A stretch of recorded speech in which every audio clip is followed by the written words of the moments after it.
Bismillahirrahmanirrahim. Assalamualaikum warahmatullahi wabarakatuh. Selamat pagi kakak soleh semuanya. Apa kabarnya hari ini? Harap semangat ya. Selamat bertemu kembali di pembelajaran tematik dalam muatan bahasa Indonesia. Pada kesempatan kali ini kita akan coba mencermati tokoh-tokoh yang terdapat pada cerita fiksi. Dari pembelajaran kita kali ini, diharapkan kita bisa nanti mengetahui apa yang dimaksud dengan cerita fiksi, kemudian apa saja ciri-cirinya, kemudian apa yang dimaksud dengan tokoh utama, tokoh tambahan, tokoh protagonis, dan tokoh antagonis. Kalau soleh semuanya mau tahu nih siapa antara kakak soleh semuanya yang sampai saat ini masih suka minta diceritakan sebuah cerita sebelum tidur?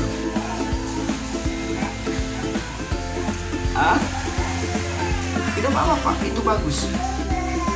Itu bagus. Sering-sering lah, justru sering-sering lah minta untuk diceritakan sebuah cerita ya. Apapun itu jenis ceritanya, baik itu cerita fiksi. Yang dimaksud dengan cerita fiksi adalah sebuah cerita yang dibuat oleh pengarang berdasarkan imajinasi atau khayalannya. Jadi karena bersifat khayalan, maka cerita fiksi umumnya ceritanya tidak berdasarkan kenyataan. Atau misalkan juga ada yang minta diceritakan tentang kisah-kisah. Kita kan tahu apa dalam Al-Quran banyak sekali kisah-kisahnya, kisah-kisah para nabi, kisah nabi, misalkan Nabi Sulaiman, Nabi Yunus, atau kisah Nabi Ibrahim, atau kisah Nabi Musa, atau bahkan yang Allah buat satu surat tentang Nabi Yusuf, atau kisah-kisah yang lainnya orang-orang soleh ini, misalkan kisah Ashabul Kahfi, Ashabul Ukhdud dalam surat dan surat Al-Buruj gitu ya, atau misalkan tentang kisah Dzulkarnain. Nah, kisah-kisah itu yang tadi karena bersifat nyata, kebalikan dari cerita fiksi. Kalau yang kisah-kisah para nabi, kisah-kisah semua yang kisah yang ada dalam Al-Quran itu maksudnya cerita non fiksi atau bersifatnya nyata. Mau kita diceritakan cerita fiksi ataupun non fiksi, yang paling penting dari sebuah cerita adalah kita mampu mengambil pelajaran atau ibroh yang terdapat dari cerita tersebut. Kadang kalanya orang tua kita dulu menceritakan gitu ya sebuah cerita, mungkin hanya ceritanya sepertinya bohong, tapi berisi tentang, kalau kita bisa ambil tentang kebijaksanaan atau tentang pelajaran-pelajaran baik yang bisa kita ambil pelajarannya. Nah, kemudian cerita fiksi kembali lagi. Fiksi tadi adalah cerita yang dibuat berdasarkan imajinasi si pengarangnya. Ciri-ciri dari kisah fiksi, cerita fiksi adalah yang pertama yaitu dia bersifat rekaan atau tidak nyata. Kemudian menggunakan bahasa yang tidak baku, kemudian memiliki alur cerita, dan yang keempat memiliki pesan moral di dalamnya. Adapun jenis-jenis cerita fiksi, yang pertama yaitu cerita jenaka. Pernah dengar cerita si Kabayan? Nah, itu termasuk ke dalam cerita jenaka. Cerita jenaka adalah cerita yang bersifat menghibur dan mengundang tawa, keriangan, atau sindiran. Kemudian yang kedua ada mite. Mite adalah cerita rakyat yang dianggap benar-benar terjadi dan dianggap suci atau sakral.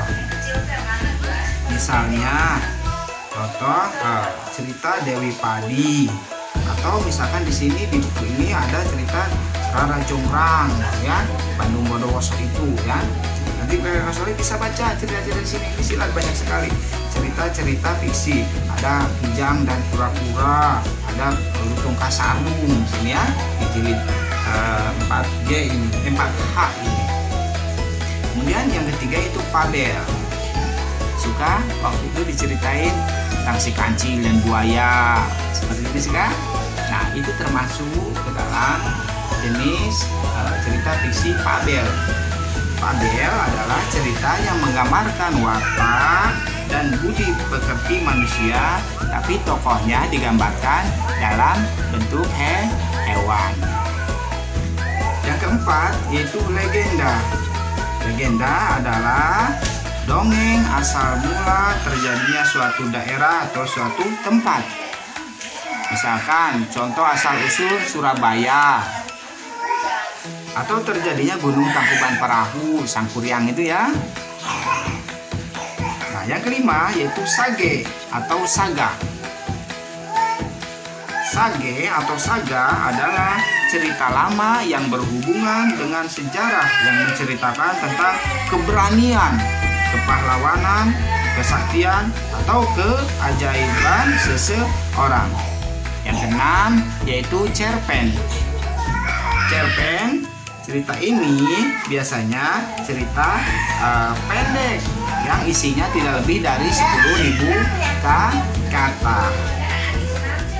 Kemudian yang ketujuh yaitu novel. Novel adalah karangan prosa yang panjang dan mengandung rangkaian cerita kehidupan seseorang. Kita punya banyak sekali novelis atau pengarang novel yang bagus, ya. Ada Pramudia Anantatur misalkan, atau Dewi Lestari, atau Andrea Hirata, atau di sini juga ada nih novel, judulnya Novel Anak Rantau. Nanti sekali-kali bisa dicari searching, ya, karangan yang dikutip dari apa. Nah, kayak soal semuanya, semua cerita itu, ya, cerita itu selain memiliki alur, tentunya harus ada tokohnya. Dan tokoh itu dibagi menjadi dua, ada yang tokoh utama dan ada yang tokoh tambahan.